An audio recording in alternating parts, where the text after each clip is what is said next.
নমস্কার, শিপ্রা টিউটোরিয়াল চ্যানেলে সবাইকে তোমাদের স্বাগত জানাই।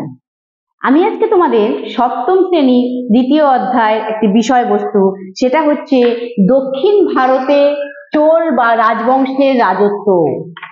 দক্ষিণ ভারতে চোল রাজবংশের রাজত্ব, তাদের রাজত্বকাল, চোল রাজাদের কথা, চোল রাজবংশের কথা, এই নিয়ে আজকে আমি আলোচনা করব। মানে তোমাদের ক্লাস 7 এর সেকেন্ড চ্যাপ্টারের টপিক সাউথ ইন্ডিয়ায় যে চোল ডাইনাস্টি, তাদের যে কিংশিপ পিরিয়ড, সেইটাকে নিয়ে আজকে আমি ডিসকাস করব। এ বিষয়ে আমি বলে নিই আগে যে চোল রাজবংশ কিন্তু অনেক বড় রাজবংশ, তাই ওদের রাজাদের তালিকাও কিন্তু অনেক। এবার তোমাদের এই ক্লাস 7 এর পাঠ্য বইয়ের যে সিলেবাস আছে তার মধ্যে এত রাজাদের কথা জানার বিষয় নেই, তাই আমি সংক্ষিপ্ত করে যেটুকু ওই চোল রাজবংশে উল্লেখযোগ্য রাজাদের কীর্তির কথা, আমি কয়েকজন রাজাদের কথাই কিন্তু আমি এখানে উল্লেখ করব বা আমি আলোচনা করব। তোমরা যখন উঁচু ক্লাসে উঠবে তখন তোমরা চোল রাজবংশের ইতিহাস পড়বে, তখন সমস্ত রাজাদের কথা আরো বিস্তারে পড়বে। মানে চোল ডায়নাস্টি অনেক তো বড় ডায়নাস্টি, তাই তাদের যে চোলদের যে কিং, সব কিংদের কথা কিন্তু আমি এখানে ডিসকাস করব না। কিছু কিছু ইম্পর্টেন্ট কিং, তাদের কথাই আমি কিন্তু তোমাদের ক্লাস 7 এর সিলেবাস অনুযায়ী আমি কিন্তু ডিসকাস করব। তো আজকে আমি আলোচনা কি করব? দক্ষিণ ভারতে চোল রাজবংশের রাজত্বের কথা। আচ্ছা, এই চোল রাজবংশ ছিল দক্ষিণ ভারতের ইতিহাসে একটা দীর্ঘতম শাসনকারী রাজবংশগুলির মধ্যে অন্যতম। মানে সাউথ ইন্ডিয়ার হিস্ট্রিতে যে সমস্ত ডাইনেস্টিরা রাজত্ব করেছে বা কিংশিপ করেছে, তাদের মধ্যে এরা ছিল, এই চোল ডাইনেস্টি ছিল একটা লংগেস্ট রুলিং ডাইনেস্টি, যারা বহুদিন ধরে কিন্তু দক্ষিণ ভারতে রাজত্ব করেছিল। এদের রাজত্বকাল কতটা ছিল? এদের রাজত্বকাল ছিল নবম শতক থেকে ত্রয়োদশ শতক পর্যন্ত, মানে 9th সেঞ্চুরি থেকে 13th সেঞ্চুরি পর্যন্ত এটা ছিল চোলদের রাজত্বকাল বা রুলিং পিরিয়ড। এবং এরা কোথায় করেছিল, মানে চোল রাজ্যটা কোথায় গড়ে উঠেছিল? চোল রাজ্যটা দক্ষিণ ভারতে যে কাবেরী নদী, দক্ষিণ ভারত দিয়ে যে প্রবাহিত হয়েছে যে কাবেরী নদী, সেই কাবেরী নদী এবং তার শাখা নদী, সেই দুটো কাবেরী নদী এবং তার শাখা নদী মাঝখানে একটি বদ্বীপ এলাকা গড়ে উঠেছিল আর কি। সেইখানেই কিন্তু চোল রাজ্য গড়ে উঠেছিল। অর্থাৎ সাউথ ইন্ডিয়ার যে কাবেরী রিভার এবং তার ট্রিবিউটারিজ, তার মিডিলে একটা ডেল্টা ক্রিয়েট হয়েছিল, সেইখানে কিন্তু চোল কিংডম এস্টাবলিশড হয়েছিল। বুঝতে পারলাম তো চোল রাজ্যটি কোথায় তার অবস্থান ছিল? এই চোল রাজ্যকে প্রতিষ্ঠা করেছিল কে? চোল রাজ্যের প্রতিষ্ঠা করেছিল বিজয়ালয়। চোল রাজা বিজয়ালয় প্রথম চোল রাজ্য প্রতিষ্ঠা করেন। রাজা মুট্টাবাই, সেখানকার রাজা ছিলেন কে? মুট্টাবাইজা, তাকে হারিয়ে তিনি বিজয়ালয় চোল রাজ্য প্রতিষ্ঠা করেন। তার রাজত্বকাল কি ছিল বা তার রুলিং পিরিয়ড কি ছিল? 846 থেকে 871 খ্রিস্টাব্দ, মানে 846 থেকে 871, এই এত পর্যন্ত ছিল কার? বিজয়ালয়ের চোল রাজা, মানে প্রথম চোল রাজা বিজয়ালয়ের রুলিং পিরিয়ড বা তার রাজত্বকাল। তার সময় যথারীতি চোল সাম্রাজ্যের ধীরে ধীরে আস্তে আস্তে উন্নতি হয়েছিল আর কি। তারপর বিজয়ালয়ের যে সমস্ত উত্তরসূরি রাজারা ছিল, মানে তার যে উত্তরাধিকারী বা ইনহেরিটেন্স যারা ছিল, কিংরা ছিল, তারা পরপর অনেকেই আছে, তাদের প্রত্যেকের নাম আমি এখানে উল্লেখ করছি না। তাদের সময় কিন্তু চোল রাজ্যের পরিধি বেড়েছিল, মানে চোল কিংডম এক্সপ্যান্ড করেছিল। এবং কোথায় পর্যন্ত? দক্ষিণে পাণ্ড্য অঞ্চল থেকে উত্তরে পল্লব অঞ্চল, মানে দক্ষিণ থেকে উত্তর পুরো সাউথের পাণ্ড্য এরিয়া থেকে নর্থের পল্লব এরিয়া, এটা পুরোটাই কিন্তু অনেকখানি জায়গা কিন্তু চোল রাজ্যের কিন্তু অন্তর্ভুক্ত হয়েছিল, বা চোল কিংডম এতটা পর্যন্ত এক্সপ্যান্ড করেছিল। এটা বিজয়ালয়ের যে পরবর্তীকালে যারা ইনহেরিটেন্স ছিল বা রাজারা ছিল তাদের সময় হয়েছিল।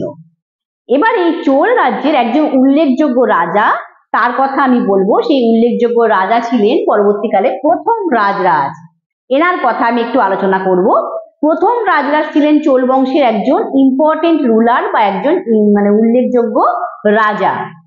তিনি 985 খ্রিস্টাব্দে 985 খ্রিস্টাব্দে তিনি কেরল, যে বর্তমানে যে জায়গাটাকে কেরল বলা হয় বা কেরালা বলা হয়, কেরল, তামিলনাড়ু এবং কর্ণাটকের একটা বিস্তীর্ণ অংশ এই চোল সাম্রাজ্যের অন্তর্ভুক্ত করেন। মানে কেরল, কর্ণাটক, তামিলনাড়ু এই এরিয়াগুলো, মানে কর্ণাটকের একটা পার্টিকুলার একটা পোর্শন, মানে ম্যাক্সিমাম পোর্শন বলতে পারা যায়, এইটা ক্যাপচার করেছিলেন, চোল সাম্রাজ্যকে এক্সপ্যান্ড করেছেন কে? এই প্রথম রাজরাজ। তিনি কিন্তু এইসব জায়গাগুলোকে ক্যাপচার করেছিলেন। এই প্রথম রাজরাজ কিন্তু একজন উল্লেখযোগ্য রাজা ছিলেন, মানে ওনার এই সমস্ত অঞ্চল দখল থেকেই বোঝা যাচ্ছে যে তিনি কিন্তু একজন উল্লেখযোগ্য রাজা ছিলেন। এবার এই প্রথম রাজরাজের ছেলে ছিলেন প্রথম রাজেন্দ্র চোল। প্রথম রাজরাজের ছেলে বা পুত্র বা সান, তিনি ছিলেন কে? প্রথম রাজেন্দ্র চোল। তিনি কিন্তু একজন চোল বংশের বা চোল রাজবংশের একজন শক্তিশালী রাজা, মানে চোল ডায়নাস্টির একজন পাওয়ারফুল কিং ছিলেন কে? প্রথম রাজেন্দ্র চোল। এনার রাজত্বকাল কত ছিল? 1016 থেকে 1044 খ্রিস্টাব্দ, 1016 থেকে 1044 এই সময় বা এই টাইমটা ছিল, রুলিং পিরিয়ডটা ছিল কার রাজত্বকাল বা কার রুলিং পিরিয়ড? এটা ছিল প্রথম রাজেন্দ্র চোল, যে কিনা প্রথম রাজরাজের ছেলে ছিল। তিনি কিন্তু একজন শক্তিশালী রাজা ছিলেন চোল বংশে। তিনি কি করেছিলেন, কেন তাকে শক্তিশালী বলা হচ্ছে?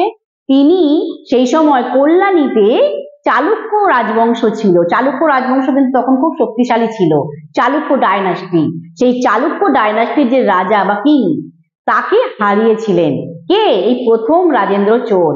শুধু তাই নয়, তিনি পাল বংশের রাজা, পাল বংশের বিরুদ্ধে, বাংলায় পাল বংশের বিরুদ্ধে তিনি কিন্তু যুদ্ধ ঘোষণা করেছিলেন এবং তিনি পাল রাজা প্রথম মহিপালকে এই পরাস্ত করেন বা হারিয়েছিলেন।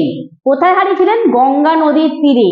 সেইখানে তিনি পাল রাজা প্রথম মহিপালকে হারিয়েছিলেন, দিয়ে নিজে একটা উপাধি বা একটা টাইটেলে নিজেকে সম্মানিত করেছিলেন বা অনার করেছিলেন। কি সেটা? সেটা হচ্ছে গঙ্গাইকোন চোল। গঙ্গাইকোন চোল উপাধিতে নিজেকে ভূষিত করেন। কেন গঙ্গাইকোন চোল মানে কি? আসলে এই প্রথম মহিপালকে তিনি যে হারিয়েছিলেন পাল রাজা, সেটা গঙ্গা নদীর তীরে অবস্থিত ছিল এবং সেই মানে পাল রাজা প্রথম মহিপালকে হারিয়ে তিনি পুরো গাঙ্গেয় উপত্যকাটি দখল করে নিয়েছিলেন প্রথম রাজেন্দ্র চোল। তাই গ্যাঞ্জেস ভ্যালি পুরোপুরি ক্যাপচার করার জন্য, গ্যাঞ্জেস ভ্যালির উইনার হওয়ার জন্য তিনি গঙ্গাইকোন চোল মানে উপাধি নিয়েছিলেন। মানে গঙ্গাইকোন চোল মানে হচ্ছে গাঙ্গেয় উপত্যকার বিজেতা। কি? গাঙ্গেয় উপত্যকার বিজেতা বা গ্যাঞ্জেস ভ্যালির উইনার। সেই টাইটেলটা এই জন্যই তিনি নিজেকে সম্মানিত করেছিলেন, ওই জায়গাটা পুরো দখল করে নিয়ে। এবং তিনি তার সময় রাজধানী কিন্তু স্থানান্তরিত হয়, মানে এর আগে তাঞ্জোরে, মানে বিজয়ালয়ের সময় আর কি, তার রাজধানী ছিল থাঞ্জাভুর বা তাঞ্জোরে ছিল রাজধানী চোলদের। কিন্তু এই প্রথম রাজেন্দ্র চোলের সময় কিন্তু রাজধানীর জায়গা বদলে যায়, তাঞ্জোর থেকে সরে গিয়ে কোথায় চলে গেছিল? গঙ্গাইকোন চোলপুরম। গঙ্গাইকোন চোলপুরম কত খ্রিস্টাব্দে? 1025 বা 1025 এই সময় কখন প্রথম রাজেন্দ্র চোল এইখানে রাজধানী স্থাপন করেছিল। এত সালে কোথায়? গঙ্গাইকোন চোলপুরমে। এই গঙ্গাইকোন চোলপুরম এই জায়গাটা ছিল তামিলনাড়ুর একটা ছোট শহর, তামিলনাড়ুর একটা ছোট না, একটা শহর। সেইখানে কিন্তু যেহেতু তামিলনাড়ু তো চোলদের অন্তর্ভুক্ত হয়ে গেছিল চোল সাম্রাজ্যে, তাই তামিলনাড়ুর এই গঙ্গাইকোন চোলপুরম এই জায়গাতেই তাদের চোলদের রাজধানী বা ক্যাপিটাল এস্টাবলিশড হয়েছিল বা প্রতিষ্ঠা হয়েছিল। এবং তারপর মানে প্রতিষ্ঠা করেছিলেন কে? করেছিলেন প্রথম রাজেন্দ্র চোল। এবং তারপর প্রায় 250 বছর, 250 ইয়ার্স, এত বছর ধরে কিন্তু চোলদের রাজধানী এইখানেই ছিল। এবং এই যে 250 বছরে কারা কারা তখন রাজা ছিলেন?